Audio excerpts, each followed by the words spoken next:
This is the Simpit. I'm your host, Sean Cole, but the real star of today's show is this year's iRacing.com World Champion Grand Prix Series driver, Martin Krönke. He's here with us today on the show. Martin, thank you so much for taking the time to sit down with us and talk sim racing. Welcome to the show. Oh, thanks. Thanks for having me here. What you've done this year is an accomplishment that very few people have done. And I can talk to you for hours and hours on that. But before we even get to do that, you know, as much as many people think of you as an alien, you're just another guy. Just give us a little background on who you are and what you do and what you're really all about. Well, in terms of who I am, I'm just a regular student, I guess. Just recently finished my degree, my bachelor's degree in electrical engineering. I'm 25 years old. As most of you might already know, I'm from Germany. From a town about 30 kilometers away from Stuttgart, the headquarters of Mercedes-Benz and Porsche. So, yeah, I think that's about it.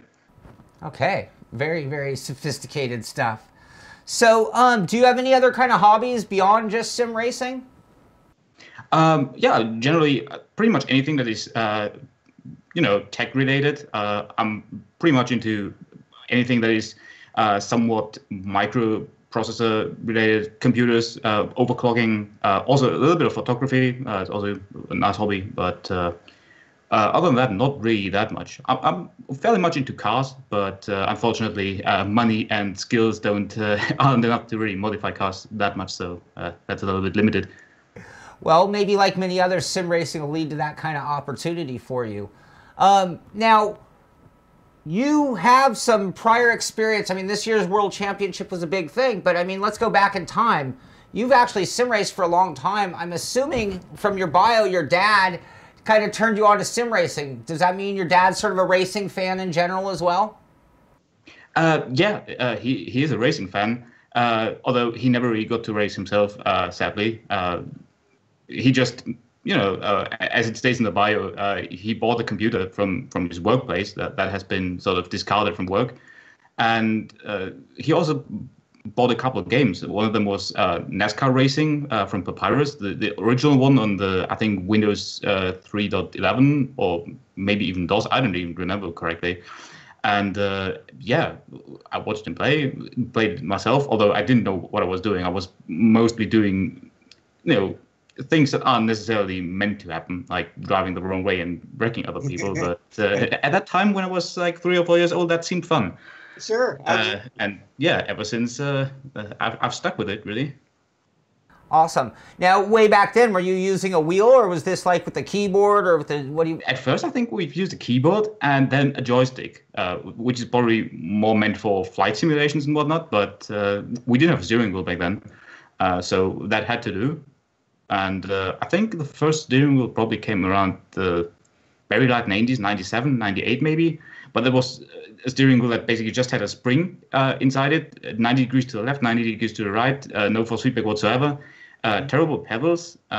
Wasn't really that good, but at least better than a joystick. But at least we were driving, Yeah, it was closer to a car. All right, well, let's go forward a couple of years, and I know that you did really well in the Ferrari Academy, and I know that led to a very cool opportunity for you, and you got a chance, and I'll just let people know out there, you got an invite to go drive at the Ferrari track in a Formula Abarth. What was that experience like, and had you ever driven on a track prior to that? I haven't had any chance to drive on a track prior to that, and that made the experience a little bit difficult at first because you don't have a lot of seat time there in that car, and it's just really mind-boggling if you've never really driven a race car how much grip that thing provides, and you can't even estimate where the limit will be. And as I noticed later on, I was pretty slow with the car, and I basically didn't get the tires to work in reasonable operating temperatures at all because I was just too careful. And if you know your road car fairly well, know where that sort of has its grip limits, that is essentially nothing compared to a race car with slicks and a little bit of downforce. It's just so much faster that you can't really know, should I take this corner flat out or not? Later on, I heard that the second to last corner, that fast left-hand in Fiorano, that this is apparently flat out in sixth gear. for me, that wasn't sixth gear. That was more like fourth gear and lifting. So it has been a little bit difficult. It takes some time. It takes some time. All right. A few years later, again, so you are the current iRacing.com world champion. With that, well, you got a big fat check. What did you do with the money? For the most part, I'm saving it. There's no real stuff that I need to buy immediately, so I'm just saving it. Can always come in handy later on, maybe. One thing that I sort of did invest in was an air conditioning unit, just to help with the fact that my room where I'm racing is located basically right under the roof, southern side of the house, so temperatures can get a little bit hot. And with 3 screens, large gaming PC, direct drive steering wheel and all that, the heat output can be a little bit immense. And when you have, I don't know, 30, 35 centigrade outside, room temperatures can be at a level where it's not really pleasant to drive anymore. So AC unit was a first thing and also only thing that I did invest in. So with the championship comes comfort for the next year ahead. Yeah, that definitely. That'll be nice moving forward. So beating Gregor, and I mean, I hate saying it like this. It's just Gregor's been such a dominant force in sim racing for as long as I can remember, honestly, and through sim and sim. And I know that people have beaten. In fact, Hugo Louis, one of your teammates, is one of the only other people to have actually beaten Gregor. But I mean, obviously, you're gunning for him. What did you put your odds at the beginning of the season going in at being able to come away with the championship? That's very tough to answer. I mean, it's a complete reset. It's a completely new car. It drives completely different. It requires a completely different setup. It also requires to manage a lot more during the race. Pit stops are a little bit easier to manage because, after all, strategy isn't that important anymore. You're basically starting with the fuel that you're going to use for the race, and that's it. But it was so different that it's very tough to judge really how the odds are. And at the beginning of the season, I was absolutely clueless on how it would go. I was, as usual, fearing that we might even be fairly bad, that we're potentially really far down the order. Luckily, that didn't turn out to be the case. I think qualifying was actually pole or first row for us. And in the race, we suffered a little bit because we, quite frankly, didn't really know what to do with the car over a long run at the time. But just regarding the odds, we had no idea, and I had no idea. We just, started the season, checked how it would turn out. But prior to that, odds are whatever. Can't tell. Right, so it's sort of a little bit of an adaptability contest to see who driver and team could really learn the car and learn the idiosyncrasies quickly. You didn't get a lot of time in prep. Yeah, I mean, adaptability is a huge factor with that car. I think in the beginning of the season, no one really knew what to do apart from maybe 1 or 2 teams. As it then turned out, some teams, at least to my knowledge, still haven't figured out the car completely. And it's just basically a race in terms of who figures out the stuff the quickest. And I think in terms of, just looking at where we were in the first race and looking where we were come race 4 and 5, I think we've done a pretty good job at adapting to the car and figuring out how the car actually works. But that process never really stops. I mean, even after the season has ended, we've still figured out a couple of things that we want to try, and already some of it have tried, and it has improved the car even further. Even though basically after the season, it's not really that important anymore, apart from the Pro Series that has been running until I think last weekend. But it will surely come in handy next season. Sure. Now, and how much, when you get to a new track, how much... Do you have a baseline, that you're already starting from that you think is going to be good? How much changed, once you get comfortable with the car and get something that you feel real good, are there a lot of changes per track? Or do you get a car that you're pretty much working on through the whole season and just minor changes per track?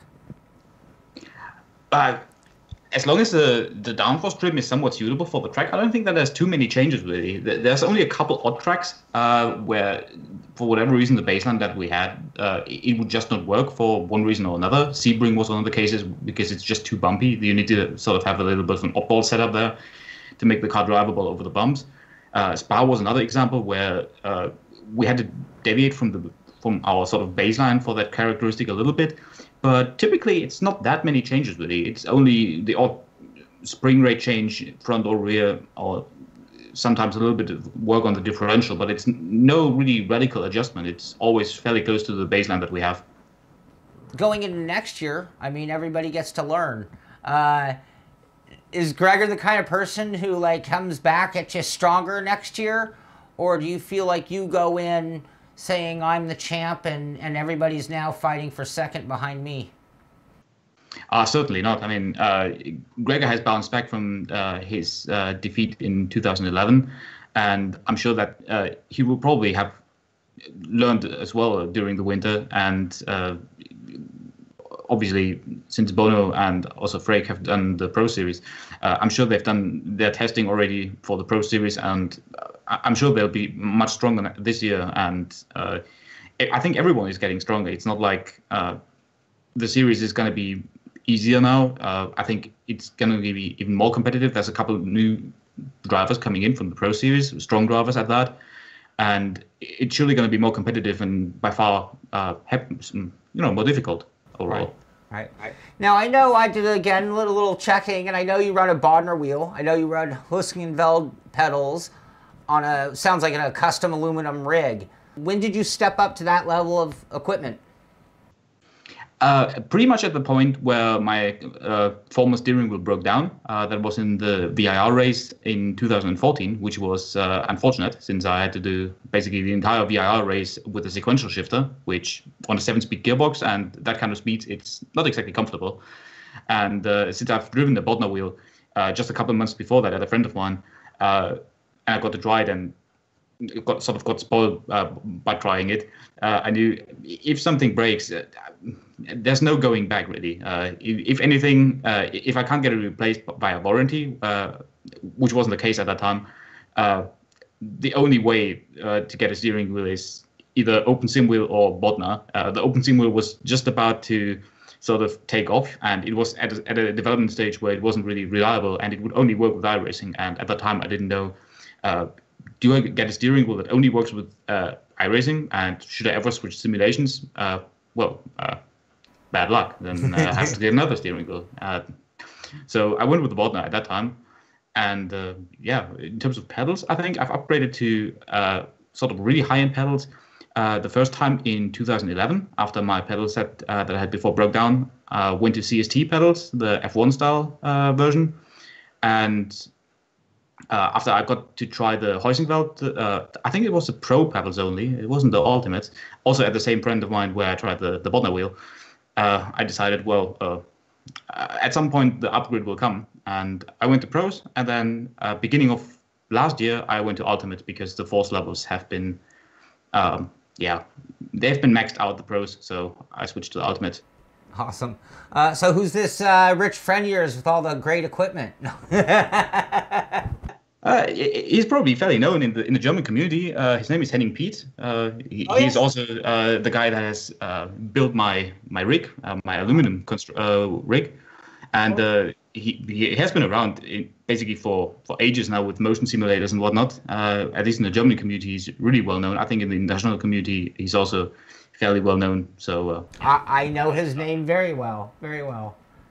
Cool. All right. Now, most of us out here on the other side of this camera right now are just normal drivers. And you're at that, I'm just going to use the word for simplicity, alien level.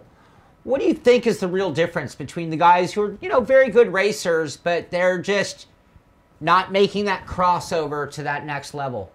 Is there something you think is just a consistent, glaring error or problem?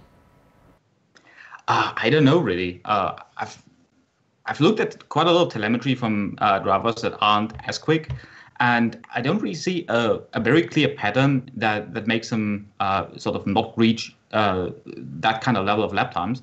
It's mostly just small errors that just accumulate over a lap, and I think in order to get to this really quick level, I think the probably most important thing is just to get a feel for the car and just feel where the limit really is. And I think depending on equipment and depending on sort of just ability to feel that stuff, it can be pretty difficult. I know that it has been pretty difficult for me in the past to actually feel that, but for whatever reason, just over time and with experience, the skill has sort of come up that I can just feel it, and I don't really have to sort of memorize braking points anymore. You brake when it feels right, and then if for whatever reason it's also really quick. And you kept using the word feel. When you say feel, do you mean feel? Do you mean sight? Do you mean sound? What's? Go ahead. All of it really. Sound, force feedback, visuals, anything really.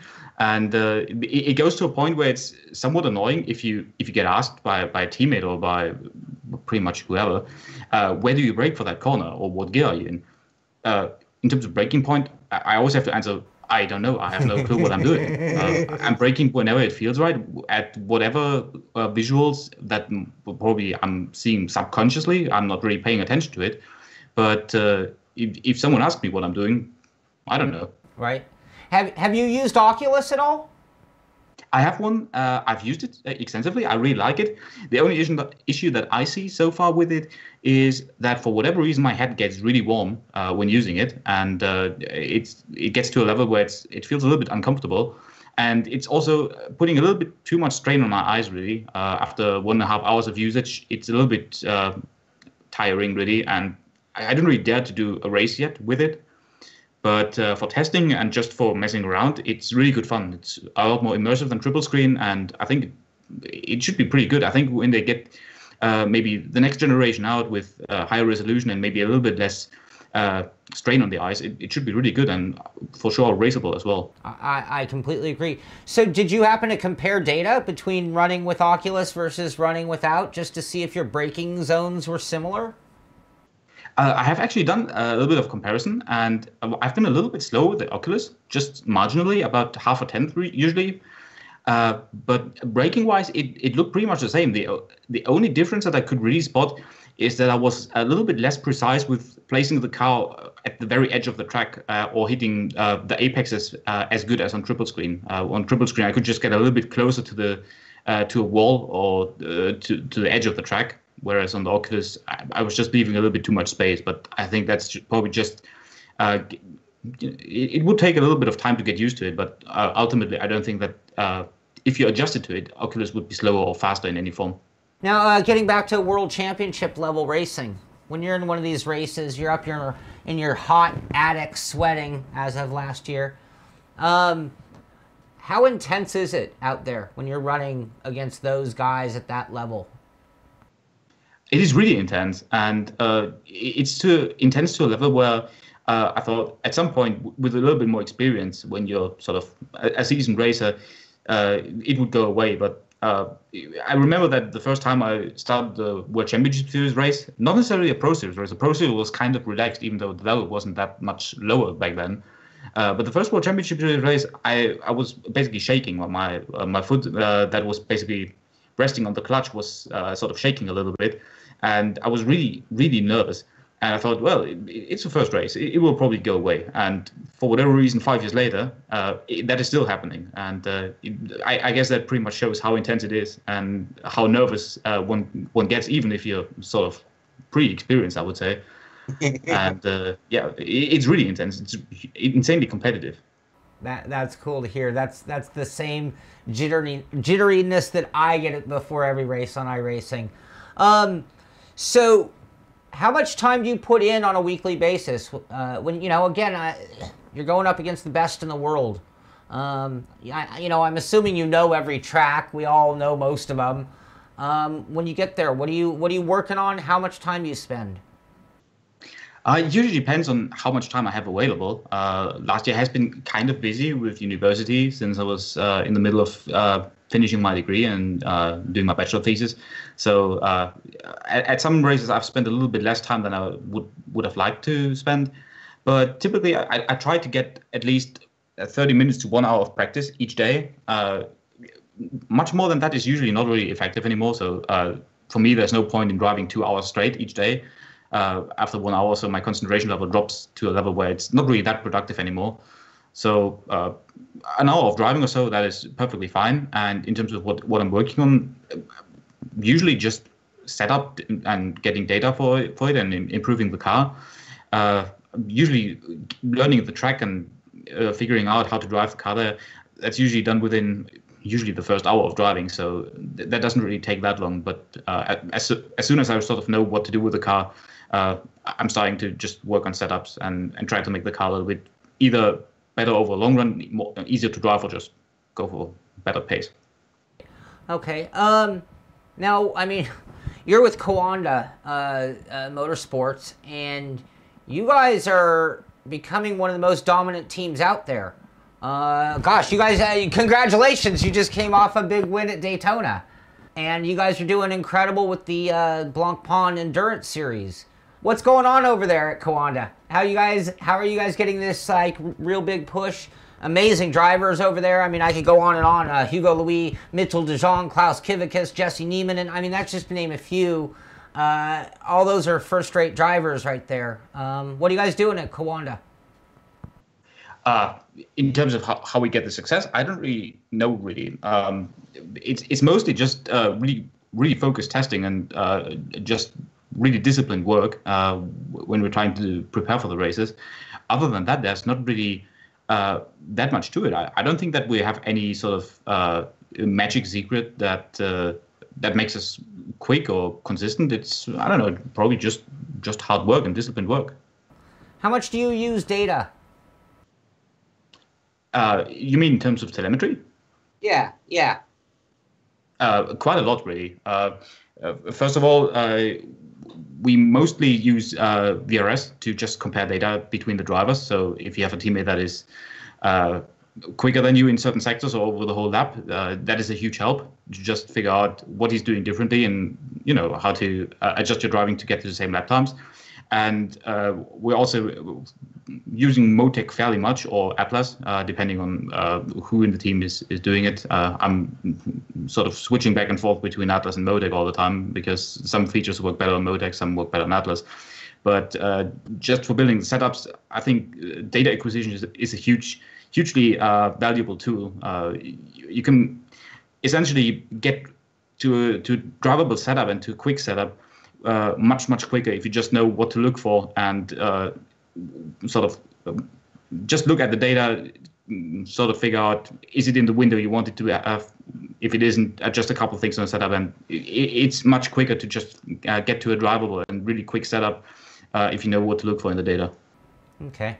We could probably go on for hours and hours. I could ask you questions, but they'd be like one question that requires 4 answers. So with all this going on, VRS, this is a big deal. I mean, I don't want to go too much, but where do you find time to be part of the virtual racing school on top of running in the championships and all that? It's not really requiring that much time most of the time, really. At the moment, I'm a little bit more into it since I'm also in the process of writing a couple of articles for them. But usually it's just some stuff that you can do in the evening hours after driving is already dusted. So finding the time is not really that much of an issue. It's also an enjoyable time, so it's not like it doesn't really feel like work. Did you happen to see much on this Visa Vegas e-race that just went on? I followed it fairly closely, yeah. I followed both the qualifying races and also the final at I think it was a CS. Yeah. Seemed pretty interesting. Yeah, so, I mean... What's your take on that as far as, I mean, I look at it 2 ways, but I'd like your take on it. I mean, number one, Formula E's looking at this as a marketing or advertising opportunity towards millennials, trying to keep racing younger or get that younger audience. From sim racing perspective, $1 million, prime time coverage, being treated like a e-sport that, you know, makes it so a guy like you could make a living off of it. What's your take on how they did on that level? In terms of presentation and everything, I think pre-race, that has been excellent coverage, really. Nothing really to improve there, in my opinion. The race itself, the broadcast has been a little bit odd, and it didn't really feel like watching a just normal motorsport race because of the camera work. That has been a little bit odd at times and also a little bit stuttery. So in that regard, there's still improvement to be made. But generally, I think it's a great initiative. I don't think that the prize pool doesn't need to be that big to make it a little bit more attractive. It seems like a fairly excessive jump, really. If you look at what the prize pool has been before, prior to that race, and now suddenly $1 million in the prize pool, that is quite a lot. But if it helps to get the sim racing a little bit bigger and generally make it maybe help making the transition to other forms of esport like Counter-Strike or League of Legends, where you have on a regular basis huge prize pools available. There's just I think a Counter-Strike major tournament is going on just right now, where there's good money on the line. If they can make a jump to make that a little bit more sort of, how should I say, just have more events like that where you have that kind of prize pool, I think that could really help making sim racing a little bit more popular, and it should be a good thing for the sport. Yeah, I agree. It could have been taken, and maybe this is the future. Maybe, you know, it could have been 4, you know, events, you know, and you still could have had your build up. And, you know, I understand what they're doing because the timing and coordination that they did with the whole Formula E, and that was their angle. I think if it came from the sim racing direction forward, it might have more of the approach like you're thinking, and turning it more into a year-long championship or continuous championships, or like Counter-Strike. What do you think it's going to take for sim racing to get to that level where more than one guy can make a living doing it, you know? I think, first of all, the user base needs to be much bigger, but I'm not really sure how to achieve that. I've discussed it countless times with our teammates already, and I personally think that one of the big hurdles for sim racing is just the question of how expensive is it to get into sim racing properly. And if you look at the more popular esport games, they usually require close to nothing. You need a computer, you need a screen that is usually standard equipment anyway. You need a keyboard and a mouse, and that's it. Then you only need the game. Usually it's either free to play or really cheap, $10 or so. And you're set. And I think basically there's no hurdle to get into the sport and do what you see or what you see on streams. Whereas in sim racing, if you want to do it properly, you have to invest a couple $100 or at least into equipment, steering wheel and whatnot. And also the software is usually kind of expensive compared to most other games. So I think that is a big hurdle. I think ideally you would have a simulation that is a lot cheaper and maybe even free to play. To some degree, and controller prices hopefully would go down as well at some point. I think that's the main thing that is needed at this point. You just need to get a bigger user base in order to just make the game more popular. Yeah, I tend to agree with you there as well. So what do you think we can expect from you and next year in the championships? Oh, I don't know, really. I hope to do as good as I did last year, really. Getting another championship would be really nice, but I'm sure others don't really want to see that.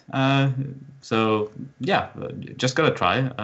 The focus mainly is on the World Championship Series, and especially the Grand Prix, iRacing World Championship Grand Prix Series, and that. So, that's a focus. There's also probably new endurance. There's a couple races left. I think 2 races left in there. I might have 1 or 2 races in the blank budget here as well. I'm basically reserve driver on one of the cars. I don't really plan on driving it, since it sort of messes around with the driving style a little bit too much. But if I get to race there, that should be nice as well. And I think other than that, there's nothing planned really so far. I think we're looking at a big season next season with a lot of really strong drivers, and it should make it really exciting for all of us who watch the series as well. I guess really last question, because I can go into great detail on many things here. You just ran that Daytona race, and you guys ran off the front most of the day. You weren't always in front, but most of the day, or for the event, I should call it night. What's it like running an endurance race versus running in the World Championship, races, which by comparison are sprint races, but a completely different environment, I would think? It is quite a different environment, really. In a sprint race, you're just pushing a lot harder, and also sort of pushing yourself a little bit harder, since there's only 1.5 hours roughly to drive. So you can race your heart out, and after 1.5 hours, you're done. Whereas in those endurance events, generally, at least I personally don't really push as hard. Once, because you might have to drive for a little bit longer.